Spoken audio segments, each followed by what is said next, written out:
할렐루야. 9월 3일 수요일 매일 성경 묵상입니다.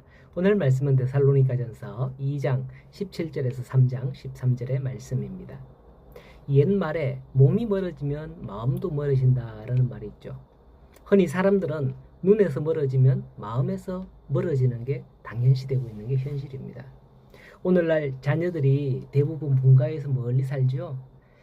그러면 한 1년에 뭐 몇 차례 만날 뿐이에요. 생신 때나 아니면 설이나 추석, 그 외에 휴가 때나 뭐 하여튼 이렇게 몇 차례 만날 뿐이죠. 마음까지도 이렇게 멀어지게 됩니다. 그렇게 멀리 있는 가족, 친척보다 이웃이 더 가깝다라는 말로 우리말에 이웃사촌이라는 말이 있습니다. 다만 그것도 이미 지금은 또 옛말이 된 듯해요. 아파트에 살면 이웃에 누가 사는지도 잘 모르거든요. 우리는 점점 이런 고립된 그런 삶의 환경, 점점 담을 쌓고 살아가는 그런 환경 가운데 살아가고 있는 것 같습니다. 하지만 바울은 오늘 17절 말씀에서 형제들아, 우리가 잠시 너희를 떠난 것은 얼굴이요 마음이 아니라 라고 합니다. 그렇죠. 바울은 유대인의 박해로 인해서 베레아로 도망치듯이 떠날 수밖에 없었기에 얼굴을 볼 수는 없지만은 이러한 간절한 마음이 있었기에 데살로니가에 편지를 쓰면서 마음으로 함께한다라는 것을 보여주고 있는 겁니다.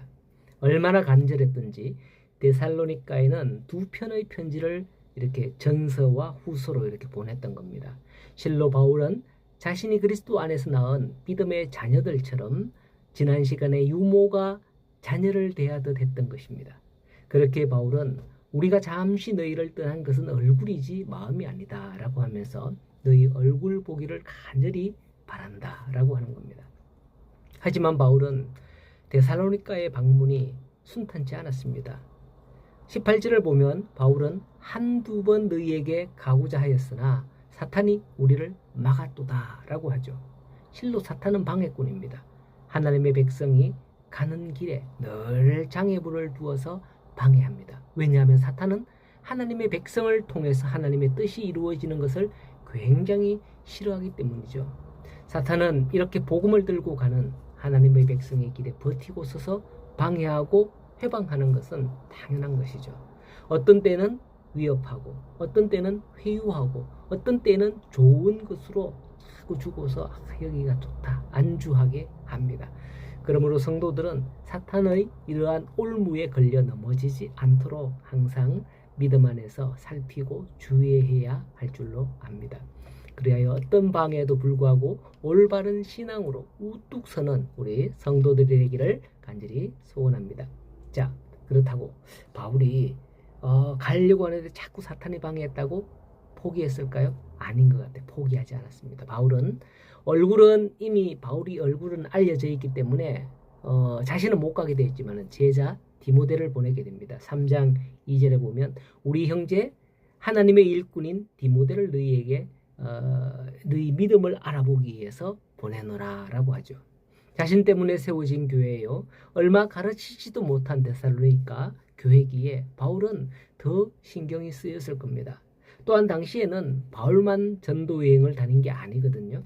율법학자들이나 율법주의 그리스도인들도 마찬가지로 순회 활동을 하고 있었던 그런 때입니다. 후에 보면 그런 자들이 바울이 세운 터 위에 다른 복음을 전하는 일들이 많아서 바울이 거기에 대해 화를 낸 적이 있었잖아요. 오늘날도 보면 이단들도 교패가 붙어있는 교인의식을 찾아옵니다. 그리고 신천지는 기존 교회와 성도들을 더 미혹합니다. 유혹해서 어쨌든 넘어뜨리려고 하죠.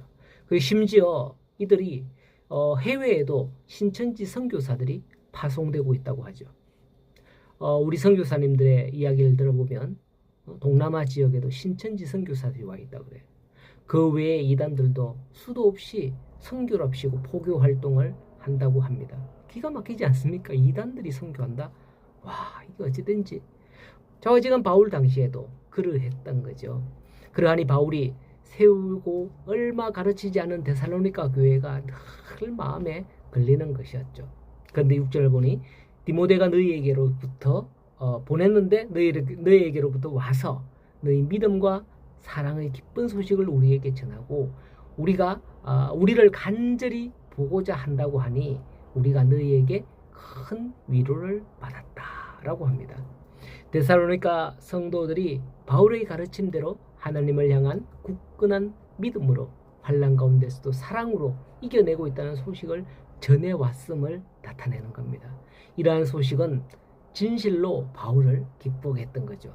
성도 여러분, 씨를 뿌린 농부는 그 씨가 자라기까지 얼마나 잘 자라는가, 그리고 또 얼마나 많은 열매를 맺는가를 노심초사하면서 가꾸고 거름을 주고 물을 주고 이렇게 하죠. 마찬가지로 바울도 복음의 씨를 뿌린 그 농부의 심정이었던 거예요. 바울은 데살로니가 성도들이 환난 가운데서 어떻게 자라고 있는지 궁금하여 견딜 수가 없어서 바로 디모데를 보낸 거죠. 바울이 기대와 소망대로 디모데는 이렇게 좋은 소식을 가지고 온 겁니다. 마찬가지로 오늘날 대부분의 목회자들은 우리 교회의 성도들이 믿음 안에서 잘 자라는 모습을 기대하고 있습니다. 아니, 고대하고 있다고 해야 될까요? 그런 모습을 볼 때에 그보다 더 큰 기쁨은 없을 것입니다. 부디 우리 성도들이 믿음 안에서 자라고 평안하게 되기를 간절히 소원하며 축복합니다. 항상 악한 마귀, 사탄의 모든 권세를 싸워서 이기고 믿음 안에서 튼튼하게 자라는 성도들이 되기를 간절히 소원합니다.